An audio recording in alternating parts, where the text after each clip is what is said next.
I'm currently finished my master's degree and I'm working on my PhD here at Mizzou. I have a daughter who's 2.5 years old, who I'm looking at enrolling in public education, if not Montessori schools here in town, because I carry on that commitment to education. What is troubling to me is the ongoing narrative that I hear coming from the president that foreign countries send us their worst, quote unquote, their worst. My parents were exceptional people and were far from being the worst. They had an understanding of the limitations of the opportunities that they had for an education in their country, an understanding that America had an opportunity for their children, which I think if you think back, if you have children, about what it takes to raise a child, I don't think anyone in the room would want anything but the absolute best for their children, and I hope that that's what our government wants, because I'm entrusting it with my child in a lot of ways. And so my question is, what steps may Hartselle be taking to counter these ongoing, hate-riddled narratives without looking at the full picture? Because it is damaging and personally hateful to be only expounding those kinds of narratives. Unfortunately, we can't control what the president says. We can't control his Twitter. We're in the legislative branch. We can craft policy, and that's what the Congress is doing right now. Trump's met with both sides of the aisle. He did it yesterday. They sat down. They had a good discussion, and hopefully, moving forward, we can come to a bipartisan solution on it. But unfortunately, we can't control what he says. But we can control what we say, and we don't. That's just some things that he says we don't say ourselves. You can't censure him, though. Do what? He can be censured by the legislature, and our representative, I know she's come out and said she does not like his Twitter account, but she could come out more strong on that. And that's a simple thing to do. That's not about party politics. It's about human decency. And encourage her colleagues to do the same. All right. I think that there are a lot of people who are hoping that we can restore the rule of law in our country and come up with legislation that is sensible and humane and honest and just. No, And yeah, I think that that's our goal. We're all, what these folks have said is a definite. we're all, the Congressman, I can tell you, is certainly in favor of people respecting the law. Yeah, and that's, like I said, hopefully we're gonna have a good bipartisan solution on it. Yesterday was a good start.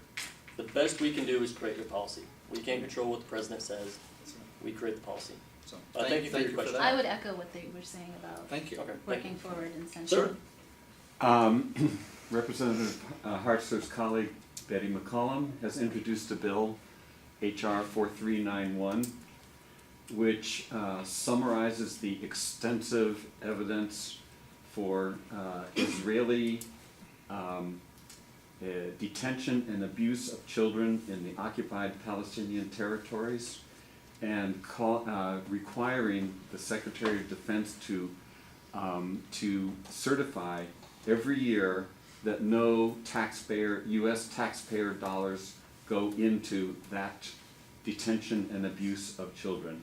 And I should say that our country subsidizes about 20% of the Israeli military budget, and almost all of that budget is devoted to suppressing the Palestinian resistance to their military occupation. So I'm asking if Representative Hartzelle will support that bill, H.R. 4391. We will bring it to her attention. Yep. Okay. Thank you. Ma'am? Does Representative Hartzelle fully support the special counsel Robert Mueller's investigation? Yes, we have been in support of, allowing them to find the facts and allow it to be available to the public. And does she have a plan, a specific plan, if that investigation should be in any way interrupted or underfunded? Does she have a plan of action? Not to my knowledge, that we have, I don't think we've developed a plan yet, we're really not thinking it's going that way. The president says he's not gonna fire, Mueller, so we're hoping to just let the investigation run its course and, see what they find. That's all we can do. I think there's more that can be done when there is a matter that pertains to the well-being of a nation, the national security of a nation, and there is an investigative process underway. One does have to imagine if that were interrupted, what would one do? That is good planning. I mean, So she may have a urge- plan for it, but we haven't discussed it. Well, I would urge her to do that if it hasn't been done already. And also, I would ask to hear from her on that issue. Okay, Thank we you. can pass that along. Sir? Well, a lot of the issues I wanted to bring See, up you're at have the- you're at the end, already everybody's already hit been brought yours. up. Yeah, so I guess to wrap up, I mean, I agree with that we spend far too much in the military and not enough on social services. I think that we should not be funding the apartheid state in Israel, and I say that as a person of Jewish descent. Like, I think I support Jewish people, but what Israel is doing is a military occupation turned apartheid. Anyway, really what I guess I'll say and bring up, that because everybody else has already brought up things that I would otherwise want to, is that as long as I've lived in Columbia, well, actually I've lived in Columbia longer than Hartzler's been representative, is she's not had a town hall here. She's been in office since 2010, you said, right? Yeah. Sworn in 2011, 2011. January of 2011. Election of Right, 2010, right, yeah. You know what I mean, but like, Columbia is a major city in her district. I think it's the largest city in her district, and I just would really, like, I love that we're having this listening session. I'm glad that she's, sending, she's at least doing some sort of communication with her constituents, but I really wish that she would come forward and actually talk to us, even the people that she disagrees with, and I know there's a lot of people that disagree with her on a lot of issues in this room. I wish she would come and face them. I know other representatives are doing that. Blunt has done, I think, a few town halls. I know McCaskill has done many town halls. I wish that she would do the same, and so that these issues can be more directly expressed to her. We would be remiss not to mention that she has met with certain groups that oppose her completely, such as Como for Progress. Except that she canceled our meeting No, after our excuse one me. request Pardon on me. press Excuse me. meeting. That is That is incorrect. not No, correct. I'm going to Let's- speak and then you may speak, Delilah.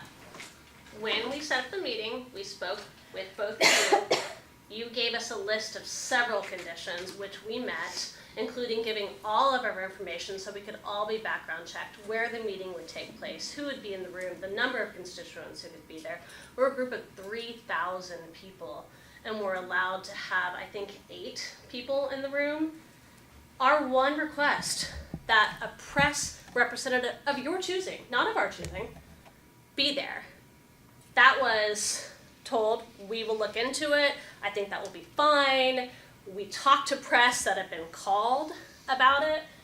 2 days before the meeting, you tell us that press will not be allowed, and then you're able to spin that we have canceled that. Do not use our You group's name. canceled the meeting. Do not use our group's name if you refuse to meet with us on conditions that are just Okay, we not in the public. I will speak. I took the phone call. Como said, do it this way or else we cancel. I said, so do you want to cancel the meeting because we are not having media there? We do not have media at our meetings. There's not a purpose unless you have something alternative. So with that being said, not for a regular constituent meeting. So I let can me, give you 5 examples May I of finish? media. May I being finish? present. When you lie, no, because I can give you 5 Please. examples. Okay, of we're- being present. Well, the larger point remains that why won't she meet with groups that are opposition to her in a public forum? And I tried to answer before I was interrupted. Hold up. She has held meetings with Como. She has held a meeting with Como for Progress. We had 7 people, I believe it was, at a meeting. It was very productive, actually. It was a productive meeting we had, and this meeting that was canceled by Como for Progress would have been the second meeting. So We have not But ignored. not- I'm not even, that's not even Two what I'm meetings asking. in 10 years, in like 8 years. That, how many has Claire McCaskill had? Just since We are not in last year. competition with Claire McCaskill. I'm Let's not move on. saying she's also representative. with I all think due Claire respect, McCaskill ma'am, has to I do represent have the a whole question. state. We're not Claire gonna let McCaskill. this devolve into a circus. Let's move on with the next person.